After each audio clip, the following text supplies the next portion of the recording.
The shrill screams pierced through the peaceful Sunday afternoon at Cherry Grove Park, causing every head to turn toward the new inclusive playground.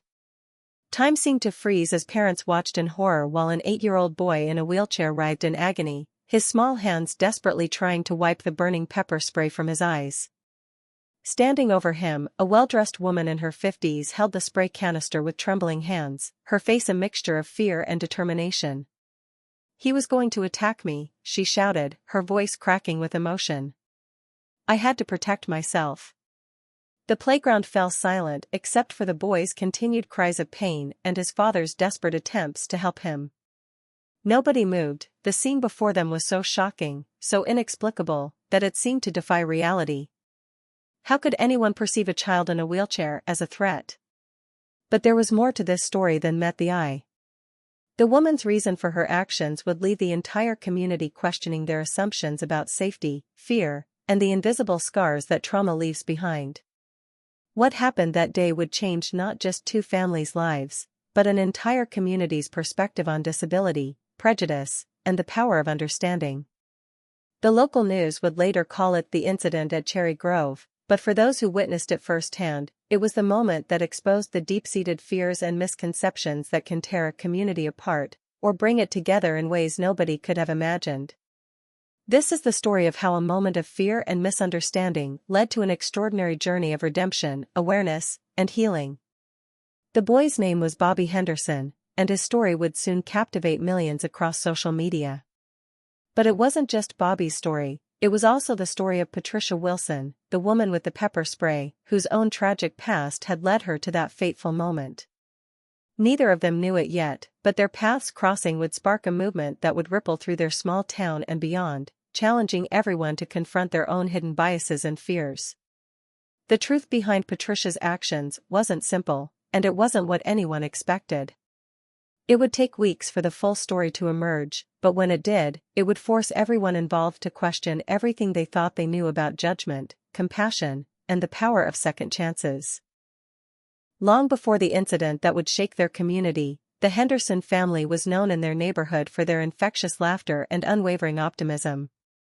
Tom Henderson, a high school physics teacher, and his wife Linda, a part-time librarian, had always dreamed of having children. When Bobby came into their lives 8 years ago, they knew their world would never be the same, though not quite in the way they had imagined.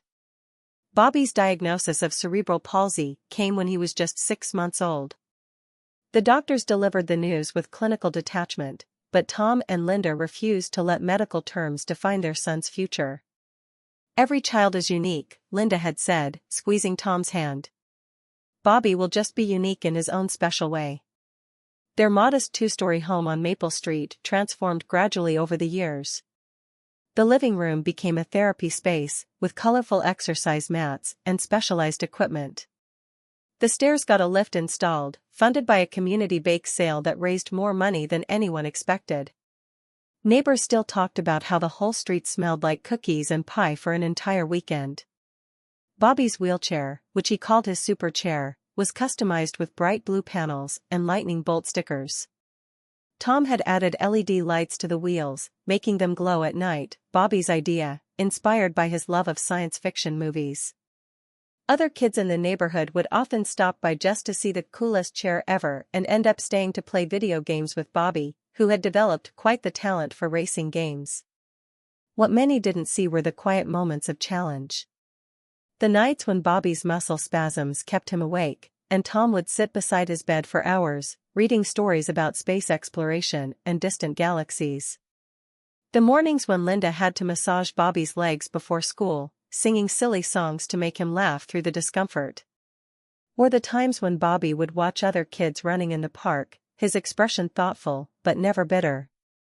"Dad," he'd asked one evening while they were stargazing in their backyard, "do you think scientists will ever figure out how to fix bodies that don't work right?" Tom had paused, choosing his words carefully. "They might, buddy. But you know what? Your body works exactly the way it's supposed to for being Bobby. And being Bobby is pretty awesome." The Hendersons had their routine down to an art. Every morning, Linda would help Bobby with his exercises, while Tom prepared breakfast, always including Bobby's favorite strawberry smoothie, rich with protein and supplements. They'd developed little tricks over the years, special utensils that were easier for Bobby to grip, plates with higher edges, and cups with flexible straws that could be positioned just right. At school, Bobby had become something of a celebrity. His quick wit and bright smile made him popular among both students and teachers. Ms. Thompson, his third-grade teacher, often said that Bobby asked the most interesting questions in class, especially during science lessons. His mind was sharp and curious, unhindered by his physical challenges. The family had learned to navigate public spaces with practiced ease, though they still encountered occasional obstacles. Some stores were less accessible than others, and certain restaurants had layouts that made maneuvering Bobby's wheelchair difficult. But they'd found their favorite spots, places where the staff knew them by name and would automatically clear a path or bring Bobby's preferred straw without being asked. What made the Hendersons special wasn't just how they handled challenges, but how they found joy in the smallest victories. They celebrated everything: the first time Bobby managed to hold a spoon steady enough to eat soup without spilling, the day he learned to control his wheelchair with expert precision, and even the time he won the school science fair with his project on adaptive technology. Each milestone, no matter how small, was marked with what they called their victory dance, a silly family tradition that always ended in laughter. Nobody could have predicted how their ordinary Sunday afternoon at Cherry Grove Park would evolve into something that would test their family's strength in ways they never imagined. But then again, the Hendersons had always been good at facing the unexpected. The Saturday before the incident was marked by an excitement that filled the Henderson household. Cherry Grove Park had just completed its new inclusive playground, the first of its kind in the area, and Bobby couldn't stop talking about it. He'd watched the construction progress for months from the car window during their daily drives past the park, counting down the days until the grand opening. "Do you think they'll have one of those special swings?" Bobby asked during breakfast, his eyes bright with anticipation. The local paper had run a feature about the playground's accessibility features, and Bobby had made Tom read it to him 3 times. The article now sat on their refrigerator, held up by Bobby's favorite rocket ship magnet. Linda was in the kitchen, preparing Bobby's medication while simultaneously checking the weather forecast for the 100th time. "Clear skies all weekend," she announced with relief. Tom looked up from where he was adjusting Bobby's wheelchair straps. They'd recently added new padding to make him more comfortable during longer outings. "Maybe we'll see some of your friends from school there," Tom suggested, knowing that several families had been talking about visiting the playground on its opening weekend. Bobby's face lit up at the thought. His friend Billy from math class had promised to come, and they'd made plans to explore the playground together. That afternoon, they drove to the mall to get Bobby a new jacket. His old one had become a bit snug, and with autumn approaching, they wanted something warmer. The family made their way through the crowded shopping center, Linda expertly navigating Bobby's wheelchair through the weekend shoppers. They'd learned long ago to be patient with the occasional stares and awkward questions from strangers. In the children's clothing store, Bobby spotted a blue jacket with reflective strips that reminded him of his wheelchair's decorations. While trying it on, an elderly woman approached them, smiling warmly. "What a handsome young man," she said, making Bobby beam with pride. These were the moments that made public outings worthwhile, the simple kindnesses that far outnumbered the occasional uncomfortable encounters. During dinner at their favorite pizza place, Bobby could hardly eat, too excited about the next day's adventure. "Can we go right after breakfast?" he asked, picking at his pepperoni slice. Tom and Linda exchanged knowing looks. They'd rarely seen him this enthusiastic about anything since the school science fair. Back home, while Linda helped Bobby with his evening exercises, Tom went to the garage to check Bobby's wheelchair one last time. He cleaned the wheels, tested the brakes, and made sure the battery for the LED lights was fully charged. He'd learned early on that preparation was key to successful outings. Bobby's bedtime routine took longer than usual that night. His excitement made it difficult for him to relax, and his muscles were tenser than normal. Linda spent extra time massaging his legs, while Tom read from their current favorite book, The Little Prince. They'd reached the part about the fox, and Bobby loved the message about making friends. Dad, Bobby said sleepily as Tom tucked him in, tomorrow's going to be the best day ever, right? Tom adjusted the night light, the one that projected stars onto the ceiling, and smiled. It's going to be pretty special, buddy. But remember what we always say about new places? Take it slow and steady, Bobby recited, having heard this gentle reminder many times before. And it's okay if we need to take breaks. Tom ruffled his son's hair, proud of how well Bobby had learned to advocate for his own needs. Later that night, Tom and Linda sat on their back porch, sharing a quiet moment after Bobby had finally fallen asleep. "He's so excited," Linda said, her voice mixing concern and joy.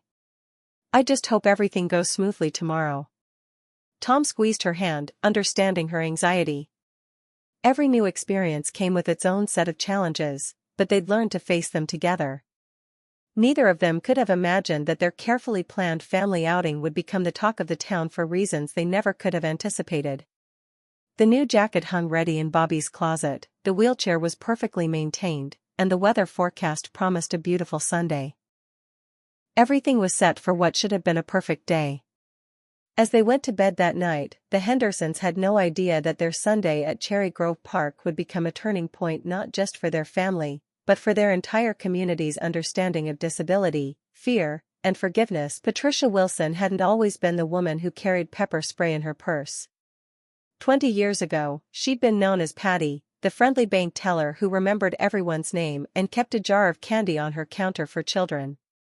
Her colleagues at First Community Bank had voted her Employee of the Year 3 times, and her customer service reviews were consistently stellar.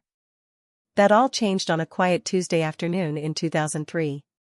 Patricia had been working late, finishing up the day's transactions, when 2 men entered the bank just before closing. What happened in the next 17 minutes would alter the course of her life forever. During the robbery, Patricia was held at gunpoint, threatened, and locked in the vault for hours until help arrived. The physical bruises healed within weeks, but the psychological scars ran deeper. Patricia developed severe anxiety and PTSD, particularly in situations where she felt cornered or trapped. She left her job at the bank, unable to return to the building that held such traumatic memories. Her marriage couldn't withstand the strain of her recovery. Her husband couldn't understand why she jumped at sudden movements or why she insisted on checking the locks 3 times before bed. Over the years, Patricia had worked hard to rebuild her life. She found a new career as a remote medical transcriptionist, which allowed her to work from the safety of her home. She attended therapy sessions twice a month with Dr. Reynolds, who helped her develop coping mechanisms for her anxiety. The pepper spray had been his suggestion, not to use, but as a security blanket that might help her feel safe enough to venture out more often. "It's just for emergencies," she'd tell herself every morning as she tucked the small canister into her purse, right next to her house keys and phone. In 15 years, she'd never had to use it. But its presence gave her the courage to go grocery shopping, attend church, and occasionally meet friends for coffee at the local diner. Patricia's neighbor, Ruth, had become her closest friend and support system. Every Wednesday, they would have dinner together, sharing stories over Ruth's famous pot roast. Ruth was the only person who knew the full extent of Patricia's struggles, how she still woke up sometimes in cold sweats, how she planned her errands around the quietest hours of the day, how she studied the exits in every building she entered. "You've come so far," Ruth would often say, and it was true.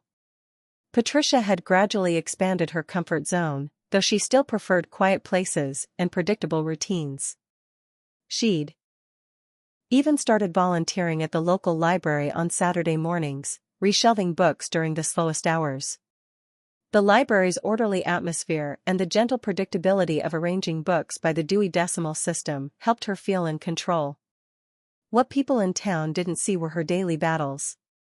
The breathing exercises she practiced when the grocery store got too crowded.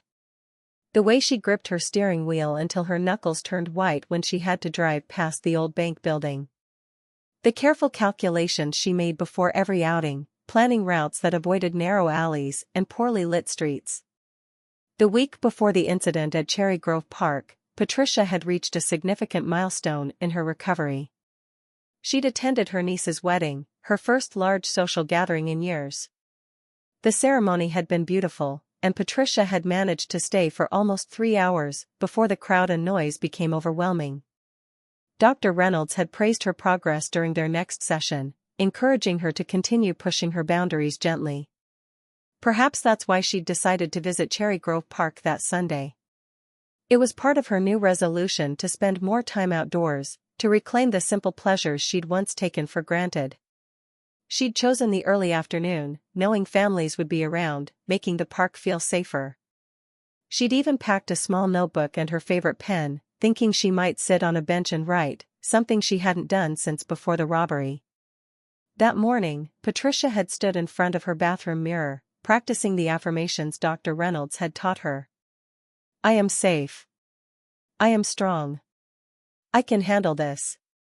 She'd carefully applied her makeup, chosen a comfortable outfit, and eaten a light breakfast.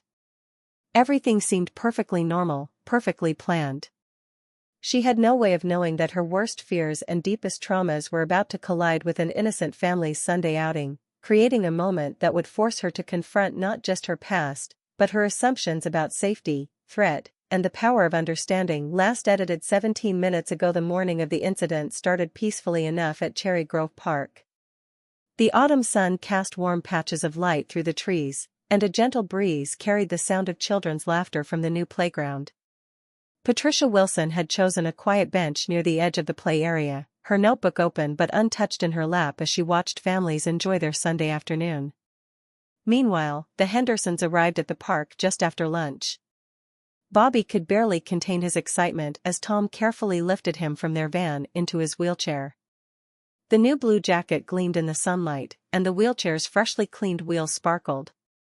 Linda adjusted Bobby's position, making sure he was comfortable for what they hoped would be a long afternoon of play.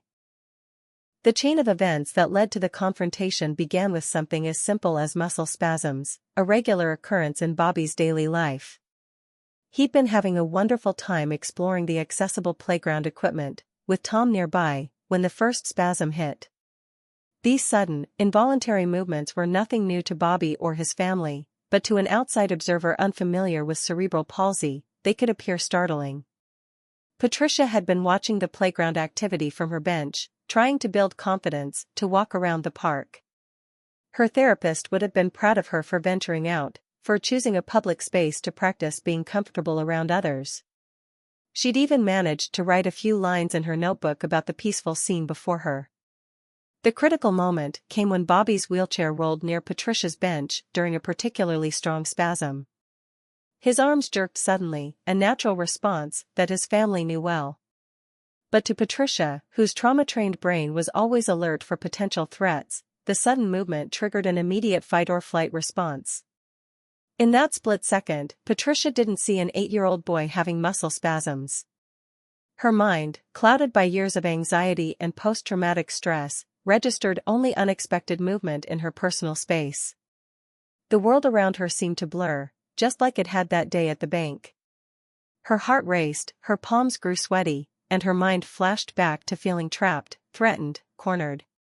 Tom, who had been helping another child reach a swing, noticed Bobby's spasm and started moving toward him, a routine response to ensure his son was comfortable.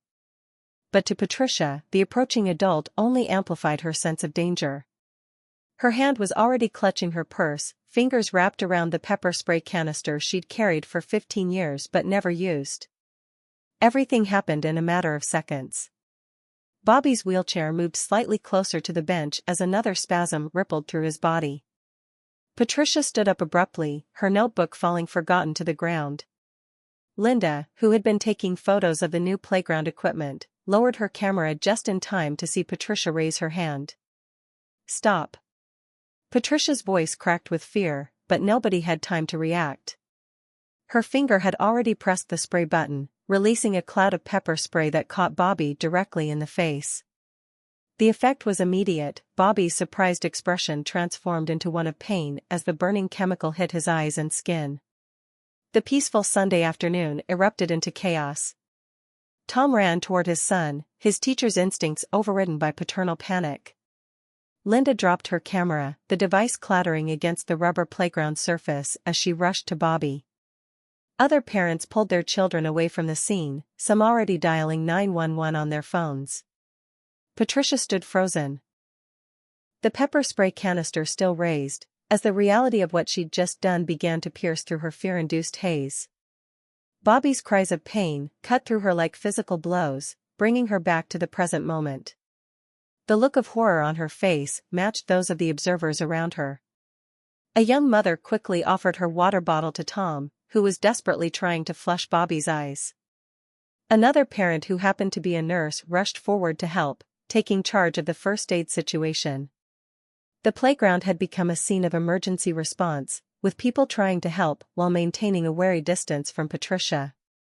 In those chaotic moments, two very different types of pain collided: Bobby's immediate physical distress and Patricia's deep-seated psychological wounds. Neither of them had done anything wrong, yet both were suffering the consequences of a tragic misunderstanding. The incident would raise difficult questions about safety, fear, disability awareness, and the invisible scars that people carry.